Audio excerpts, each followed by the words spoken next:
Okay. Hello, our presentation is on leptospirosis at the Bubbles in Benton, Franklin County, Washington, 1964.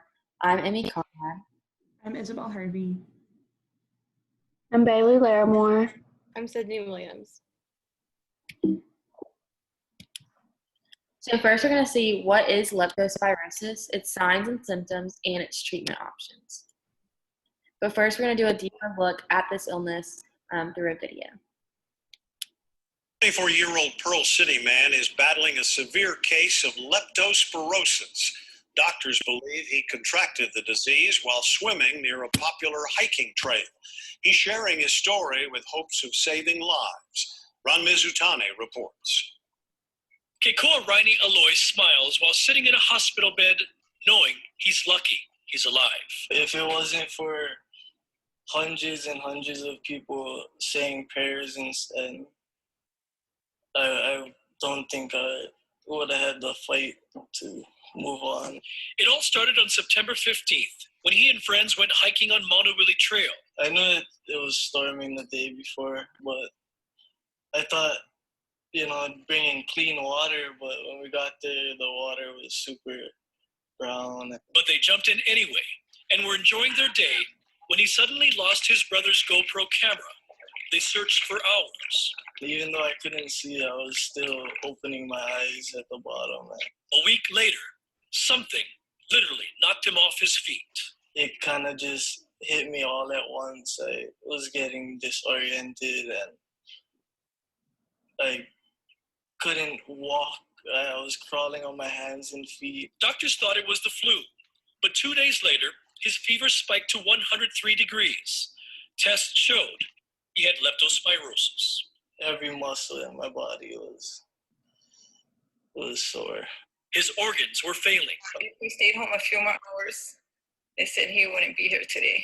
Leptospirosis is an infectious disease that's transmitted to humans through water or mud contaminated with the urine of infected rodents, pigs, cows, or dogs. When rains come or there's flooding, all that gets washed downhill, and usually gets washed downhill via streams and waterfalls into those beautiful ponds that we have that people like to play in. His kidneys and liver are now functioning, and although he's lost 20 pounds, he's expected to make a full recovery. The early treatment does reduce symptoms and save lives. He's very lucky. As for the camera, it was recently found and returned to the family, still filled with reminders of a day they'll never forget. This bacteria has no prejudice. They don't care who you are. Ron Mizutani, KHON 2 News. 24-year-old Pearl City man is... So like the video said, leptospirosis is spread through the urine that seeps through soil or water, and it can survive in the environment anywhere from a few days to a few months. Animals that carry this bacteria often include cattle, pigs, horses, dogs, and rodents. And it is carried through animals that already have this bacteria in them. A few symptoms include fever, headache, chills, nausea, eye inflammation, muscle aches, liver damage, kidney damage, and internal bleeding in extreme circumstances. However, it is possible for a patient to experience no symptoms at all. According to the CDC, the incubation time, or the time between the individual's exposure and experiencing symptoms, usually ranges from 2 days to 4 weeks. And when infected with leptospirosis, it often happens that the individual encounters a few mild symptoms like a fever or a headache in the beginning, and then they recover. However, it is possible that the illness will come back, and it will come back stronger and more severe, and that's when usually liver damage, kidney damage, and internal bleeding occur. So treatment for leptospirosis is hospitalization. However, hospitalization is not always required, but it is recommended when the individual knows that they have this illness. Medications often include penicillin, and if the more severe symptoms occur, more severe more invasive antibiotics will be used. So next we'll look at the epidemiologic triangle. So in this section, we will look at the agent, the host, the environment, and if quarantine is needed. So the agent is Leptospira enterogens, and this is a corkscrew bacterium. The host of this bacteria is both humans and animals. Like the video said, this illness has no prejudice. It affects all groups of people. And just a fun fact is that there has only been 8 individuals in Georgia that have gotten this illness since 1988. This illness also infects the urine of wild animals, such as raccoons, hogs, and rodents, as well as domesticated animals, such as dogs, pigs, and cows. Leptospirosis occurs worldwide. However, its favorite type of environment is tropical countries with heavy rainfall. This bacterium is able to live in fresh water, damp soil, mud, and vegetation. The problem with this is when these environments are flooded after a heavy rainfall, the water helps spread the bacteria into an environment, infecting more individuals. Like I said earlier, hospitalization may be necessary if the individual becomes seriously ill with leptospirosis, and typically this is the only form of quarantine needed. Usually when the patient enters, they're taken to a separate ward where they are separated from other patients that do not have leptospirosis because of leptospirosis is so contagious, just so they don't cross-contaminate with other patients. For the mode of transmission, infectious zoonotic diseases are transmitted when an individual comes in contact with an infected animal or the bodily secretions thereof, and in the case of leptospirosis, bacteria from infected animals can transmit directly into a cut or scratch of a human or through a point of entry like the mouth, eyes, or nose.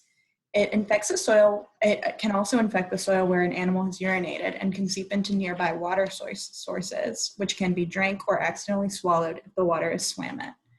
How long the bacteria can survive is dependent on the exact environment in which it is existing in, and it can last from anywhere from days to months in infected water and soil. However, according to the CDC, the most common way it is transmitted is through drinking water that has been infected with a contaminated urine. And the definition of the problem. In August of 1964, the Health Department of Benton Franklin County in Washington asked for assistance in investigating a possible outbreak, and the symptoms of the case included fever, headaches, and muscle aches, and there had been some hospitalizations. Since there was an inordinate amount of similar symptoms seen by local healthcare providers, investigators believed that there could be an outbreak occurring. After personal interviews were conducted with these patients, an investigator learned about something known locally as the bubbles, which is pictured here. The bubbles was an irrigation system that local adolescents would swim in. As there was a commonality of having swam in the bubbles between many of the cases, it was confirmed that the cases were likely related. It was then learned that there was a herd of cattle nearby that also had access to the same irrigation system, which is when investigators began to believe that it was due to leptospirosis. And the CDC was then sent blood samples to perform tests. Here pictured, you can see the map of the bubbles, and towards the middle at the bottom, you can see the herd of cattle was situated right next to the bubbles and next to the irrigation system that supplied water to it, which was also tested by the CDC. They sent the urine samples of the cattle and the waters from the bubbles to be tested. Appraisal of existing data. How were the cases tracked? They were mostly tracked through hospital records, and it was easy to find them and identify them by name because HIPAA wasn't yet in place. The patients were interviewed and their symptoms were identified, which most of them had fever, vomiting, and diarrhea. One adolescent finally mentioned to the investigator that he should check out the bubbles. And they found out that the bubbles was a part of the irrigation system. They needed to find if the bubbles could be a source of infection, so they inspected the surroundings of it, and they eventually found that a herd of cattle upstream was laying in the water, and so this leaves the question of how the teenagers became infected.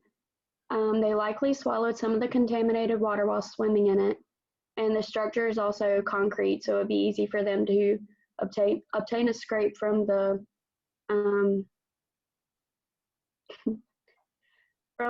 structure and it would lead to an infection. So formulate and confirm hypothesis.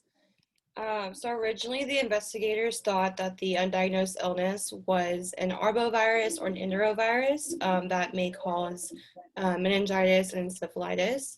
But through further investigation, that was proven to be wrong. But like mentioned before, the bubbles location in the irrigation canal and the cattle that were located upstream, that's what the investigators led or hypothesized that it had to do with the high levels of coliform found in the water, and it had something to do with the cattle.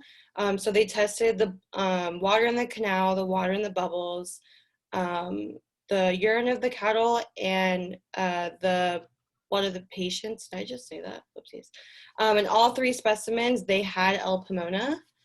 So that's what confirmed their hypothesis. Conclusions and actions. So some actions that were recommended by the outbreak book were to restrict the bubbles areas. So no public, no adolescents, nobody in or out of the location, especially upstream where it actually is an irrigation canal. Also, an action that was recommended was to test the water at all locations. So the bubbles, the upstream, the standing water where the cattle were. And another thing was to keep the cattle away from the stream as well, so they aren't standing in standing water and then having it washed back into the canal and into the bubbles. Another thing or another recommendation or recommendations that we had were to vaccinate cattle in that area in all areas that had contact with the canal, as well as reporting any new cases that were found in the area. Thank you. Thank you. Thank you. So we also included a class activity, but first we're going to watch this quick video.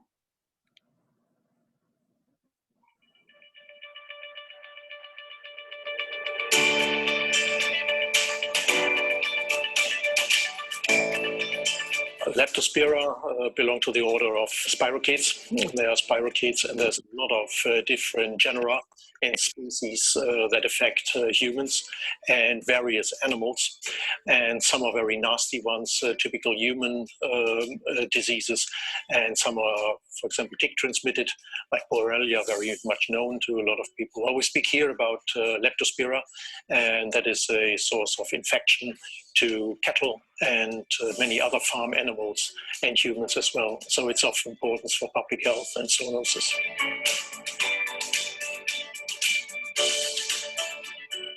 If it comes to Leptospira and Leptospirosis, the major risk factors are for cattle, if we're talking cattle, are open waterways, or also grazing together with sheep, even if sheep are very asymptomatic. Then they get infected, they get the bacterium into the herd, and then if they are infected, they again spread with their urine and feces the bacterium to other animals within the herd. Or if it comes to abortion, then also the abortion material is highly contaminated with the bacterium and infectious to other animals.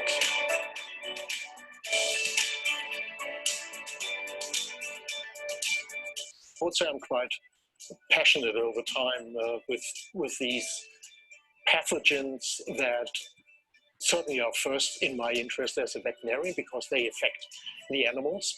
But if you really look deeper into, they affect humans as well. And as the interactions, regardless whether humans are working on the farm or working on a farm level with animals or in the private setting with pet animals, the interaction with animals is so intense.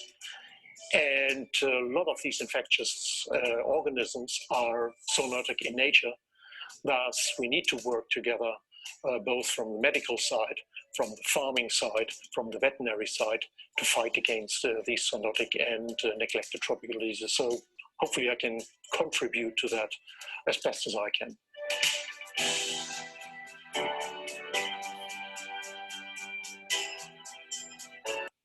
So that video just acted as a review of leptospirosis and how it influences the further study of public health and why it's important to public health.